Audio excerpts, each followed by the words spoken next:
కాంగ్రెస్ నాయకులు కేసీఆర్ గారు తెలంగాణ తెచ్చినందుకే వాళ్ళు పిసిసి ప్రెసిడెంట్ అయ్యాడు తెలంగాణకు. తెలంగాణ వ్యక్తి ముఖ్యమంత్రి అయ్యాడు. వాళ్ళందరూ మంత్రులయ్యారు. తెలంగాణ తెచ్చిన నాయకుడు తెలంగాణకు అన్యాయం జరుగుతుంటే మాట్లాడిన దానిలో ఎంత వాస్తవం అనేది సమీక్షించాలా. మీ అధికారం మించి ఒక మీటింగ్ పెట్టుకోవాలా. కేసీఆర్ గారు అన్న దానిలో ఏంది ఒక్కొక్క point to point wide KCR గారు చెప్పిన దానిలో ఏమన్నా అబద్ధం అనిపిస్తే ఇమ్మీడియట్గా మాట్లాడండి. అవగాహన లేకుండా మంత్రులు అంటే కనీసం అవగాహన లేకుండా, విజ్ఞత లేకుండా, పెద్ద చిన్న అనే గౌరవం లేకుండా ఏది పడితే అది ఇష్టం వచ్చినట్లు మాట్లాడితే చెల్లుతుంది అనుకుంటే కాదు. అది బరాబర్ కేసీఆర్ గారు అన్నదాల్లో 100% వాస్తవాలే. 10 సంవత్సరాల్లో పాలమూరు పచ్చబడలేదా? వాస్తవం కాదా? పాలమూరు పచ్చబడ్డది, కాంగ్రెస్ కళ్ళు ఎర్రబడ్డాయి. దేశంలో నెంబర్ 1 స్థానానికి వరి సాగు తెచ్చింది కేసీఆర్ గారు కాదా? తెలంగాణ రాకముందు ఎంత ఉండే లెక్కలు ఉన్నాయి మీకు తెలుసా? ఇంతకు మీకు అవగాహన ఉందా? ఏదో నోరు ఉంది కదా అని చెప్పి, అధికారం ఉంది కదా అని ఇష్టానుసారంగా మాట్లాడితే ప్రజలు ఊరుకోరు. గుర్తుపెట్టుకోండి, మిమ్మల్ని గెలిపించే రోజు చాలా ఉద్ధరిస్తారు చేస్తారని చెప్పేసి గవర్నమెంట్ హామీలన్నీ నెరవేరుస్తారని మోసపోయి ఓట్లు వేసిండ్రు. దాని మీద సమీక్షించుకోండి. మీరు ఏమి హామీలు ఇచ్చిండ్రు, మీరు ఏం పని చేసిండ్రు, దాని మీద చేయండి. ఇలా మా జిల్లాకు అన్యాయం జరిగిందని కేసీఆర్ గారు బయటకు వస్తే మీ కళ్ళు మండుతున్నాయా? ఇష్టానుసారంగా మాట్లాడతారా? ఇరిగేషన్ మంత్రి గారు మాట్లాడతారు, 9,000 కోట్లు ఖర్చు పెట్టిండంట. ఏడ ఖర్చు పెట్టినావా? 30 మందను తీసినావా? చిన్న ఒక జేసీబీ అయినా పనిచేసిందా? ఏం పని చేసింది చెప్పు. ఎస్ఎల్బీసీలో 5-6 మంది భూస్థాపితమైనరు. సిగ్గుపడాలి.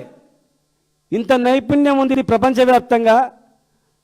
ఇంత నైపుణ్యమైనటువంటి ఈ ప్రపంచంలో కనీసం ఇప్పటి వరకు శవాలు తీయలేదు మీరు. 10 సార్లు హెలికాప్టర్ల మీద చక్కర్లు కొడుతుంది. విందులు, వినోదాలు, చేపల కూరలు, వంటకాలు, ఒక టూరిజం స్పాట్ లాగా తిరిగి వస్తుంది. కనీసం వాళ్ళని తీయాలనేటువంటిది ఆలోచన ఉందా ఇప్పటికన్నా? సిగ్గుపడాలి అసలు. యాక్చువల్గా 7,000 కోట్లు ఖర్చు పెట్టి ఎవరిని నమ్ముతాడా? పోదాంపా, రేపు పోదాంపా, మేము అందరం వస్తాం, పోదాంపా, చూపితుపా. 7,000 కోట్ల ఖర్చు ఏం చేసినావు? ఏం పని చేసినావు? చూపించండి. ఎవరికి ఇచ్చినావు బిల్లు? ఏం పని చేసిండు? ఎప్పుడు పని చేసిండు?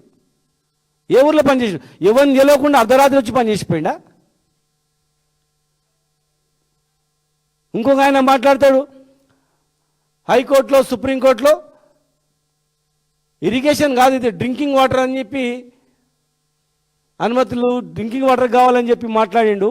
మరి ఇలా ఇరిగేషన్ అని చెప్తున్నాడు అని చెప్పేసి కొంచెం అవగాహన ఉందా మీకు? 2 రకాలుగా ఉంటుంది, drinking water, irrigation water. Drinking వాటర్కు ఏ అనుమతులు అవసరం లేదు, ఎవరి అనుమతులు అవసరం లేదు. 2 కాంపోనెంట్ల విభజించుకొని మొట్టమొదటిగా డ్రింకింగ్ వాటర్ కంప్లీట్ అయిపోయింది. కొల్లాపూర్కు నీళ్ళు వస్తలేవా చెప్పండి? మొన్నటి వరకు మాతాపోటే ఉన్న మంత్రి మాట్లాడుతున్నారు. ఈరోజు కొల్లాపూర్కు డ్రింకింగ్ వాటర్ ఎవరు తెచ్చిండు? డ్రింకింగ్ వాటర్కు అనుమతులు లేవు కనుక డ్రింకింగ్ వాటర్ను కంప్లీట్ చేసుకొని ఇరిగేషన్ సంబంధించినటువంటివి 90% పనులు కంప్లీట్ చేసుకున్నాం. ఎందుకంటే దానికి ఆబ్జెక్షన్ వస్తుంది. ఒకవేళ ఇరిగేషన్ అంటే అనుమతులు లేని ఎట్లా చేస్తున్నాం అని. డ్రింకింగ్ వాటర్ పేరు మీద రిజర్వాయర్లన్నీ కంప్లీట్ చేసుకున్నాం. ఆల్రెడీ డ్రింకింగ్ వాటర్ వచ్చిన తర్వాత ఇప్పుడు ఉన్నటువంటి నార్లాపూర్ కానీ, ఏదుల కానీ, కరివెన కానీ, వట్టం కానీ, ఉదండపూర్ కానీ ఈ రిజర్వాయర్లు డ్రింకింగ్ వాటర్ గురించా? డ్రింకింగ్ వాటర్ గురించి కట్టినట్టువే. మీరైతే అనుమతి రాలేదని 10 ఏళ్ళు చేసేటోళ్ళు. ఈ రాష్ట్రాన్ని, దేశాన్ని పరిపాలించిందే మీరు కదా. మరి ఈ రాష్ట్రాన్ని, దేశాన్ని పరిపాలించి ఏం చేసారు? మాకు గుక్కె నీళ్ళు తాగడానికి లేవు. ఇదే పాలమూరులో 14 రోజులకు ఒకసారి నీళ్ళు వచ్చేటివి. బీచ్ పల్లి ఇక్కడ నది పైన ఒడ్డున వరద కొట్టుకుపోయిన తర్వాత అక్కడ మళ్ళీ బోరింగ్ నీళ్ళ గతి. కృష్ణానది ఒడ్డున కూడా అన్ని అనుమతులు తీసుకొని వచ్చిన తర్వాత ఒక్కొక్క అనుమతి, ప్రాజెక్టు కట్టాలంటే 7 రకాల అనుమతులు. అటవీ అనుమతి 25/1/19 2019లో కంప్లీట్ అయిపోయింది. కేంద్ర వన్యప్రాణి సంరక్షణ బోర్డు అదే అయిపోయింది.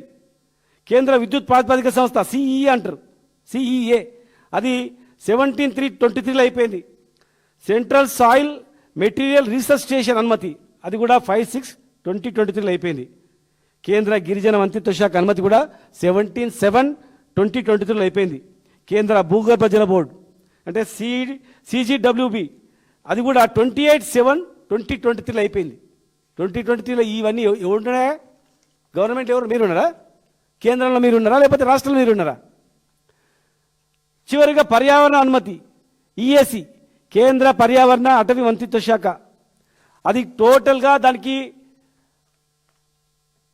ఆ కమిటీ మొత్తం కూడా అప్రూవల్ అయిపోయింది. టోటల్గా అప్రూవల్ అయిపోయి ఫార్మల్గా పోయింది. Advisor committee, expert advisor committee before going to minister, central minister expert advisor committee కూర్చుంటుంది.